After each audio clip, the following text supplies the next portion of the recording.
Pessoal, boa tarde, estamos aqui com mais um vídeo curto, espero que vocês compreendam, assistam o vídeo até o fim e anotem aí no caderno de vocês as dúvidas que surgirem ao longo do vídeo, mandem para mim que eu estarei respondendo um por um. Pessoal, hoje nós falaremos brevemente dos quadriláteros notáveis. O que são quadriláteros notáveis? São quadriláteros convexos com pelo menos dois lados paralelos. Vou dar alguns exemplos, mas hoje aqui em especial, nesse vídeo, nós falaremos do trapézio e do paralelogramo. Vou mostrar aqui um exemplo, vou começar pelo trapézio, e nós teremos que recordar os conceitos anteriores estudados na sala de aula. Algumas denominações que eu passei de ângulo alterno interno, alterno externo, colateral interno, colateral externo, era muito importante saber e entender as denominações desses ângulos, né? Hoje nós iremos usar alguns deles. Pessoal, em um trapézio nós temos o quê? Quais são os seus elementos principais? Aqui, ó, é uma base, aqui também é uma base. Então, o trapézio tem duas bases. Nessa figura, as bases são AD e CB. E aí, pessoal, vejam que eu tenho duas retas cortadas por uma transversal. Duas retas, novamente, RS, cortadas por outra transversal.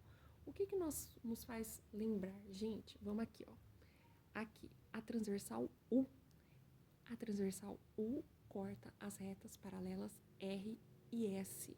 E aí, gente, nós temos os ângulos A e B, que estão para o mesmo lado em relação da reta U, estão, ó, do mesmo lado, que é o lado de dentro, eles estão numa mesma região, que é a região interna.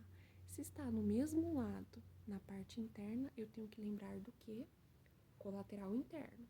Se eu lembrei de colateral interno, gente, uma coisa puxa a outra. Eu tenho que lembrar o quê? Que as medidas, então, desses ângulos A e B, somadas, têm que resultar em quanto? 180, né? Porque são suplementares. Aqui, gente, na outra transversal, a transversal T, eu tenho o ângulo C e o ângulo D, que estão em relação à reta T no mesmo lado, que é o lado que? Da região interna. O que eu tenho que saber? Que o ângulo C e D são novamente o quê? Colaterais internos. Isso implica o quê? Que são suplementares. E assim eu concluo que a soma do ângulo C com o ângulo D é 180. Pessoal, aqui, ó, ângulos consecutivos. O que são ângulos consecutivos? Novamente, vou pegar o A e o B. Ah, professora, mas eles já são colaterais internos. Tudo bem, mas isso não anula o fato que eles são consecutivos. Por quê? Ângulos consecutivos são ângulos como o A e o B com o mesmo lado em comum. Exemplo, esse lado AB.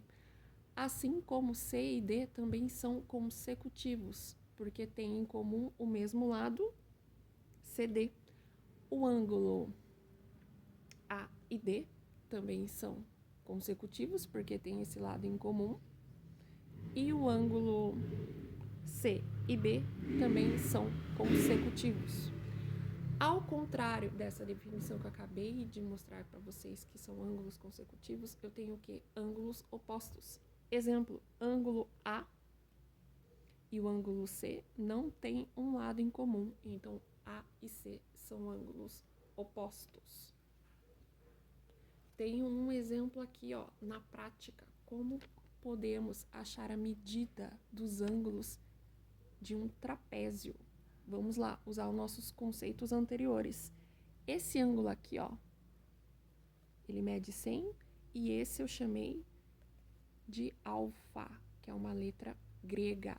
Eu sei que os dois são colaterais internos porque estão para o lado de dentro em relação a esse segmento que está nessa reta. Então, eles são colaterais internos e a soma deles é quanto? 180. Então, eu somei alfa mais 100 tem que me resultar em 180. É a mesma coisa que fazer 180 menos 100. Quanto que é o valor de alfa? 80. Aqui eu tenho beta e tenho 50.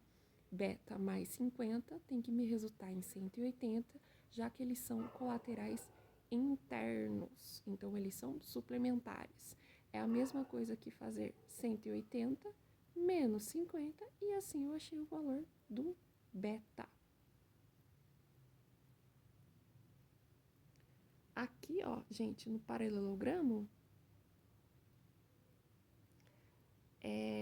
eu vou usar o mesmo conceito de colaterais internos. Exemplo, A e D são colaterais internos. Aqui, ó, A e D. A soma deles é 180, só que eu já tenho 55. O que eu vou fazer, ó? MB é medida do ângulo B mais 55 tem que resultar em quanto? 180.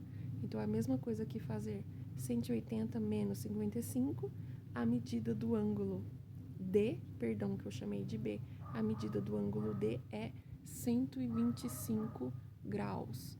Pessoal, eu espero que vocês tenham entendido. Recordem lá na apostila de vocês a definição de ângulos colaterais internos que nós vamos usar muito dentro do trapézio e dentro do paralelogramo. Qualquer dúvida, me chamem, por favor, viu?